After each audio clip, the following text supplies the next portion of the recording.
Fala pessoal, todos sejam bem-vindos à aula de física aí para a gente finalizar nossas aulas dessa semana. E hoje nós vamos dar continuidade aí à parte de termologia e termodinâmica que nós estávamos aprendendo. Hoje nós vamos falar sobre dois assuntos de extrema importância dentro da parte de estudo de termologia, que é a dilatação térmica e a forma de se transmitir calor. A dilatação térmica é algo que está presente em nosso dia a dia e muitas das vezes nós não percebemos, e também a transmissão de calor. Essa, com certeza, você que é carioca, você que vive no Rio de Janeiro, sabe muito bem o que é transmissão de calor. Porque pensa num lugar quente, né? Mas vamos lá.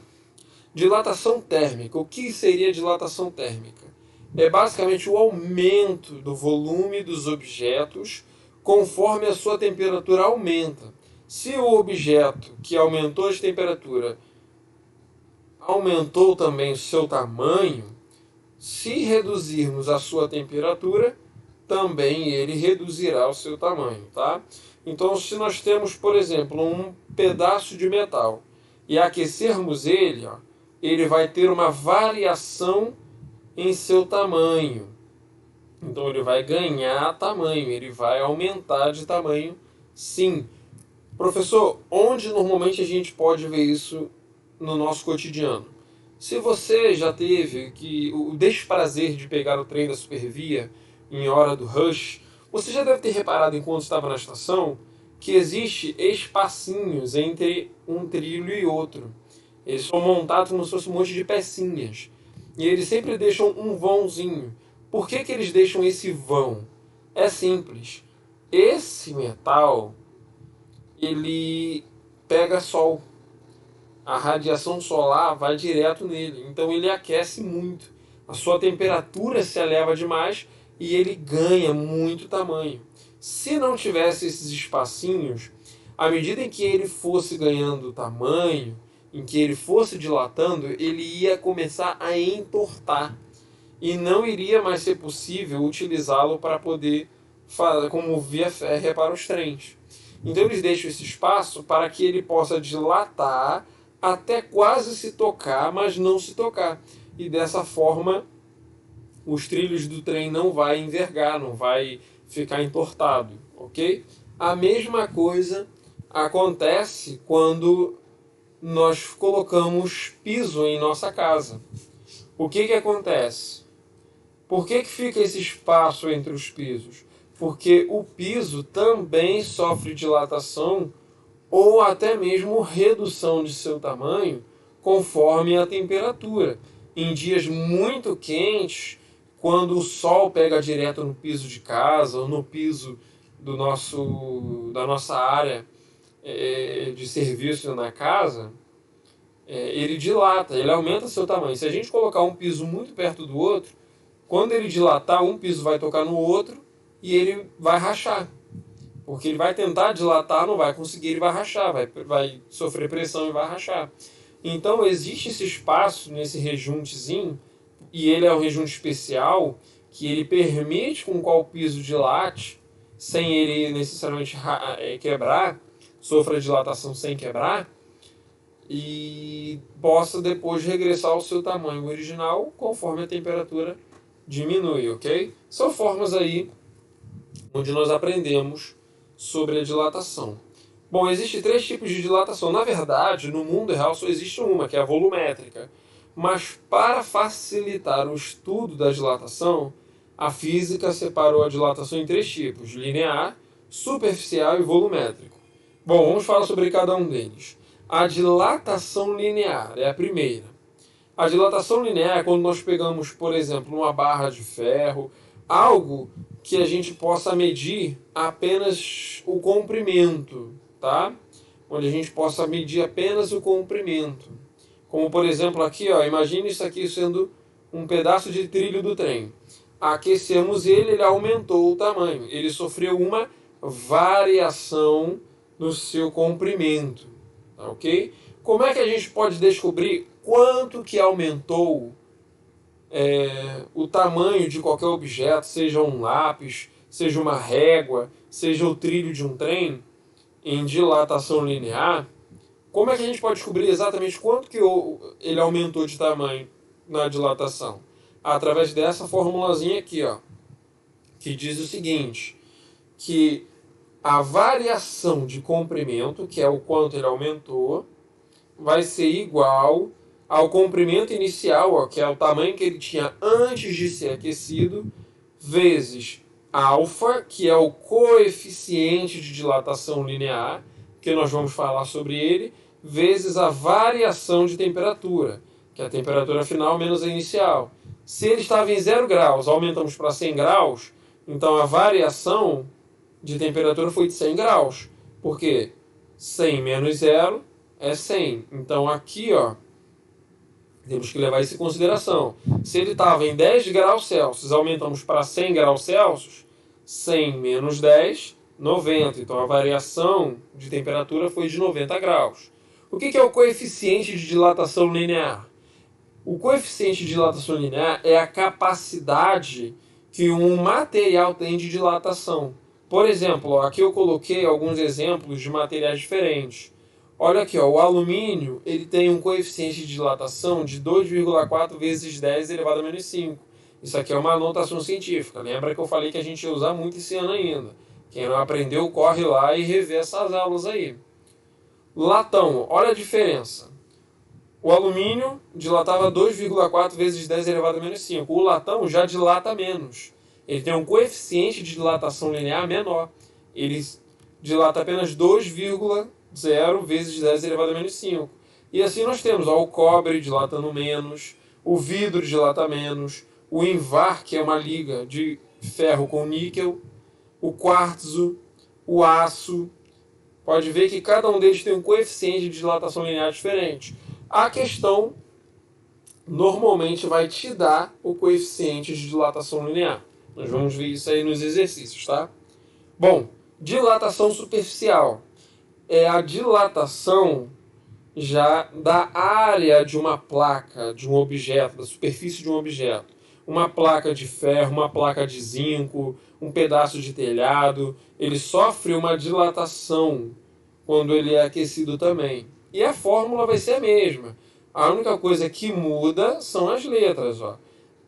A variação de dilatação, que é o quanto ele aumentou, vai ser igual ao comprimento, né, que na verdade aqui não é comprimento, é a área inicial, por isso que a gente usa o A. Aqui a gente usou L como comprimento. L por quê? Se comprimento se escreve com C. É porque no inglês aqui é large. Quer dizer largo ou comprimento, tá? Largura. Seria basicamente isso, largura, large, comprimento. Aqui A de área mesmo, a área inicial vezes o beta, que vai ser o coeficiente de dilatação superficial, vezes a variação de temperatura que nós já vimos. E na volumétrica também é a mesma coisa, gente. Ó, quando ocorre recebimento de energia térmica, né, quando o objeto recebe calor, ele dilata e aumenta seu tamanho. Aqui da mesma forma, ó, a variação de dilatação volumétrica vai ser igual ao volume inicial vezes o coeficiente de dilatação volumétrico, que é essa letrinha aqui grega que eu esqueci agora o nome. Acho que é epsilon, não sei. Eu esqueci mesmo, acho que é epsilon. Mas epsilon não, desculpa, não é epsilon não. Mas eu esqueci o nome, mas aí tanto faz. Você pode até colocar y aqui se você quiser. O importante é você saber que isso aqui é o coeficiente de dilatação volumétrica, aí depende de cada material. No caso, a questão normalmente ele vai te dar esse coeficiente, vezes a variação de temperatura. Vocês vão ver no exercício que é fácil. Ele te dá os valores, você joga na fórmula e acha o que ele pediu. Show? Bom, a gente também precisa falar de um fenômeno chamado de dilatação anômala da água. Na verdade, a dilatação anômala acontece com vários materiais, mas a gente vai falar basicamente da água porque é onde ela é muito comum de acontecer. Ela acontece normalmente em meios fluidos, como gases e líquidos. Normalmente isso não acontece em sólidos, tá? O que é a dilatação anômala? A gente acabou de aprender que sempre que a gente aplica calor, a gente transfere calor para um objeto e sua temperatura aumenta, o seu tamanho também aumenta, correto? Só que em alguns intervalos de temperatura, ao invés de aumentar o volume do objeto, no caso do líquido ou do gás, ele diminui. Por exemplo, a água, entre 0 graus e 4 graus, ela diminui o seu volume. Ela não dilata, ela regride. A partir de 4 graus Celsius, à medida que você vai aumentando, ele começa a ganhar dilatação, começa a ganhar volume. É chamada de dilatação anômala, porque não é normal um objeto recebendo calor e aumentando sua temperatura diminuir o seu volume. Mas acontece isso com alguns fluidos, tá? É bom a gente manter esse registro aí, não esqueçam disso. Agora vamos falar do último assunto, sobre termologia, que nós temos que dizer, que são os tipos de transmissão de calor. Existem 3 tipos: a condução térmica, a convecção térmica e a irradiação térmica. O que é a condução térmica? É quando a temperatura, né, o grau de agitação que nós já falamos de uma molécula, é transferida para outras moléculas através do choque. Então, por exemplo, o fogo aquece as moléculas da panela. As moléculas da panela começam a ficar muito agitadas, porque ganha temperatura, ganha energia térmica.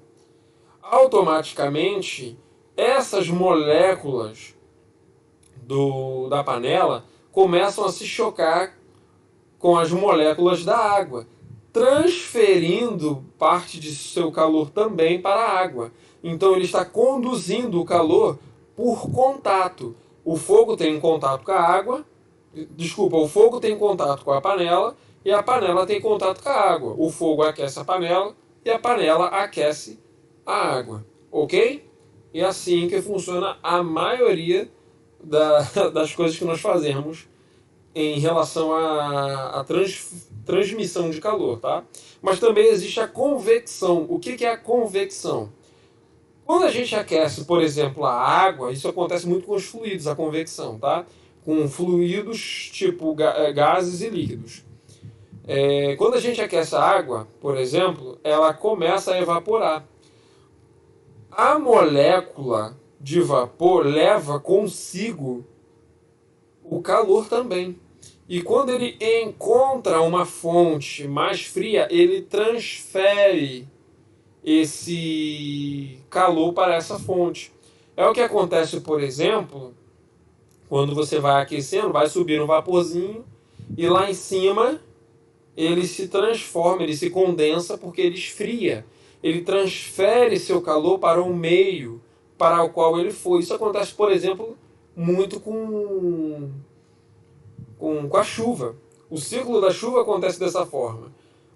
Transpira, perde calor para o meio externo, condensa, vira água de novo e precipita em forma de chuva. Então, a convecção, diferente da condução, ela não transfere calor através do choque entre moléculas, mas sim a matéria sai do lugar e vai transferir calor para outra matéria ou para o meio, ok? Já na irradiação, existe a transmissão de calor através de ondas eletromagnéticas. O Sol, por exemplo, ele está extremamente longe da Terra. Ele não transmite o seu calor para a Terra através de condução, porque as moléculas do Sol não entram em contato com as moléculas na Terra. E nem por convecção, porque o Sol não cospe matéria que chega aqui na Terra e aquece a Terra. Não, a sua luz é irradiada para a Terra em formas de ondas eletromagnéticas e essas ondas eletromagnéticas transferem calor para o meio ambiente aqui na Terra, tá? Para o solo, para os corpos, para o próprio ar. É assim que acontece a irradiação, que também poderia ser chamada aqui apenas de radiação, tá? Radiação térmica. Nós temos os raios UVA, UVB, que são os raios ultravioletas, que fazem essa transmissão de calor e inclusive alguns desses raios são nocivos à saúde em uma exposição muito prolongada.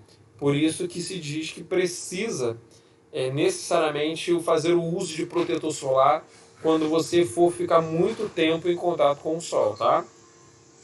E assim finalizamos a nossa aula de hoje. Espero que vocês tenham gostado. Qualquer dúvida, me procure lá no grupo. Na semana que vem, nós vamos voltar para estudar a parte de sons e ondas mecânicas. E na outra aula, se possível for, nós vamos estudar luz e as ondas eletromagnéticas.